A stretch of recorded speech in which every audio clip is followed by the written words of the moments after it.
Fala pessoal, beleza?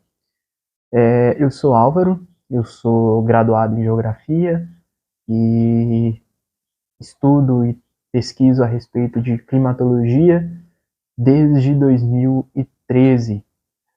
Né? Foi o tema do meu TCC, foi o tema da minha dissertação de mestrado e dentre as áreas de interesse da geografia é o que eu mais me identifiquei e que eu mais gosto de estudar e de pesquisar desde então. Pois bem, a gente está vivendo um momento muito interessante no Brasil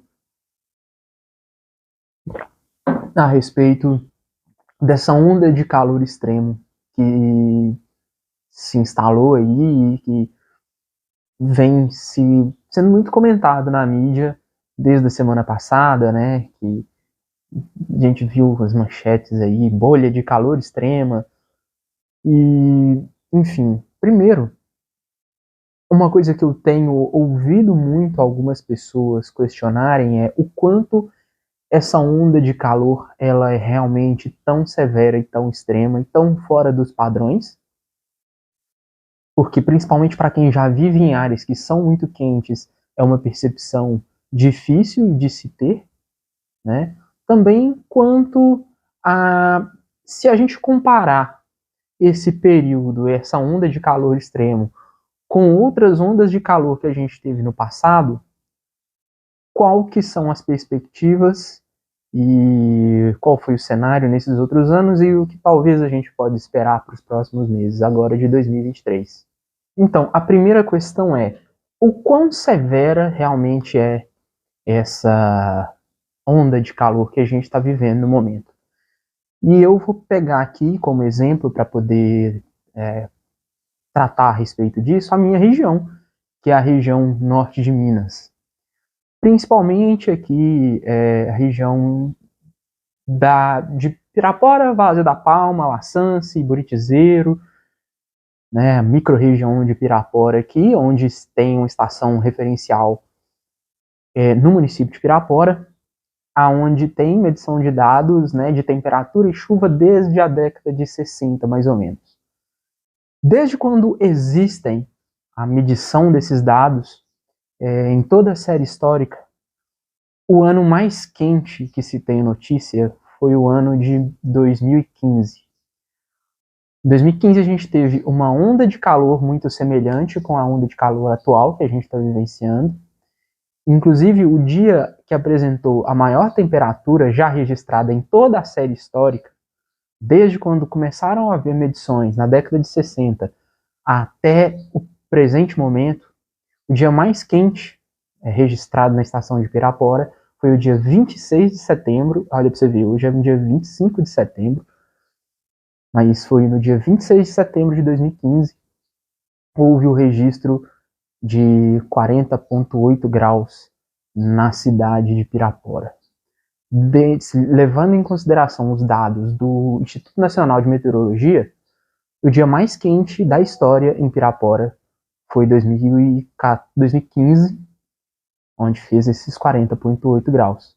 E a gente teve em 2015 um cenário atmosférico muito semelhante ao que a gente está vivenciando no momento.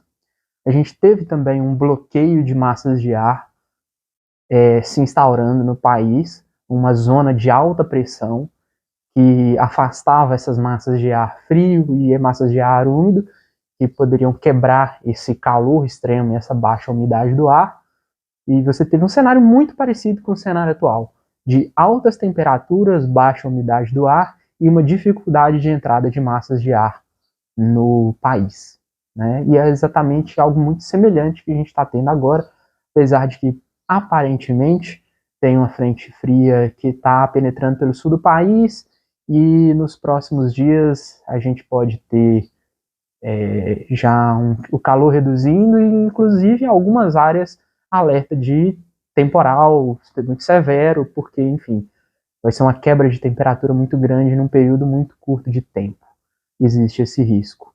Então são cenários muito parecidos entre 2015 e agora 2023. Um outro ano onde a gente teve um cenário um pouco parecido com o que a gente tem agora em termos de temperatura foi o ano de 1998.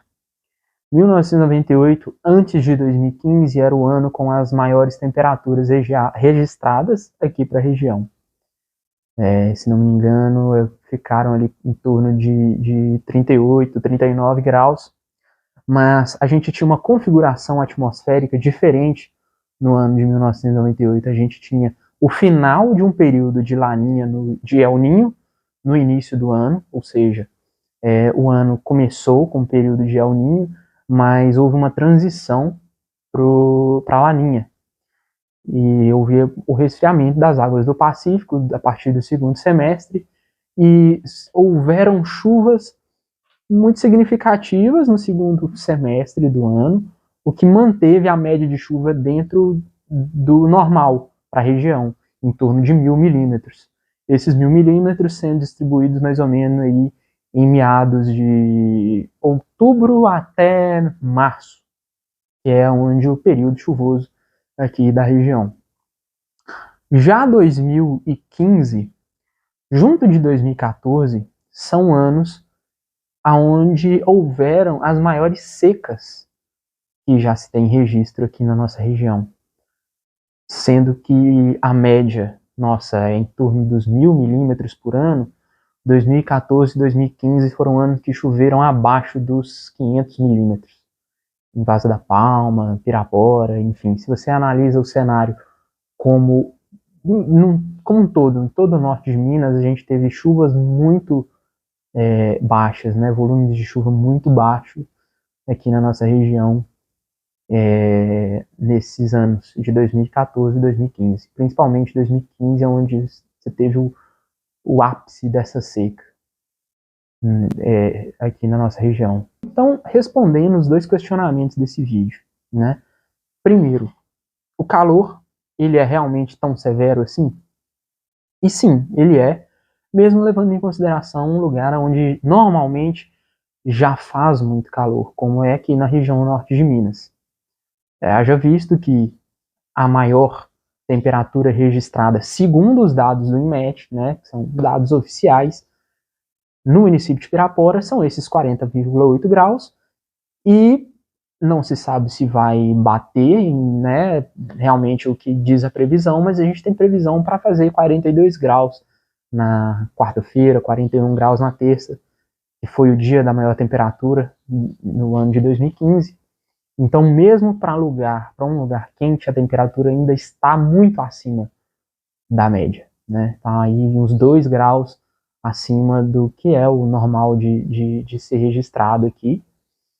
Então, realmente, uma situação, além de somada a isso, a extremamente baixa umidade do ar. Umidades do ar na casa de 25%, 20%, o que configura um risco muito grande para a saúde, principalmente de pessoas mais frágeis, crianças, idosos, pessoas que têm que trabalhar em contato com o sol o dia inteiro, né?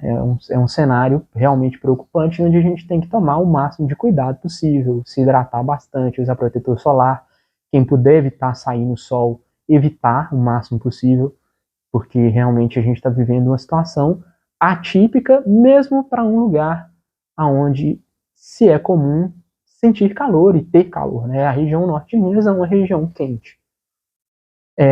Outra coisa a ser notada em um outro ano, onde a gente teve um cenário muito parecido com o cenário atual, que foi o ano de 2015, a gente teve uma seca muito severa, né? O segundo semestre foi um segundo semestre que registrou níveis baixíssimos de chuva, e a gente tinha até então uma configuração atmosférica muito parecida com a configuração atmosférica atual. Então, não significa que as coisas vão caminhar da mesma forma agora em 2023, da forma que caminhou em 2015. A atmosfera ela é dinâmica, muita coisa pode acontecer diferente, mas se você analisar que são 2 anos onde se tinha um El Niño bem configurado, muito forte, você teve um período de calor extremo batendo com o mesmo mês aí, parecido, né? 2015, mês de setembro, outubro, agora que também mesmo período, final de setembro, início de outubro, de se abrir o alerta de que talvez a gente pode ter um segundo semestre com chuvas abaixo da média, ou no mínimo com chuvas muito irregulares. Mesmo que a gente não tenha um período de chuva muito abaixo da média, talvez essa chuva vai ficar concentrada num período muito pequeno do ano, o que também é arriscado, questão de tempestades, inundações, esse volume de chuva muito grande, um período muito curto de tempo, essa água acaba não sendo reservada, né, da maneira adequada nos reservatórios, nas hidrelétricas. Então, de todo jeito, é algo a ser estudado e ser considerado a respeito aí do clima e do tempo para as autoridades competentes que tomam conta disso. Mas é isso. Vamos ver aí nos próximos meses como que vai discorrer, mas é muito bacana você olhar o passado, e climatologia é isso. Você analisar como era a atmosfera em outros períodos, né? A gente ter esse recorte de muitos anos, por exemplo, desde a década de 60, para a gente poder analisar outros anos que tiveram fenômenos semelhantes, como que aconteceu, qual era a configuração da atmosfera na época, para a gente poder se planejar e poder lidar melhor com esse tipo de fenômeno que faz parte da dinâmica da Terra. Tá ok?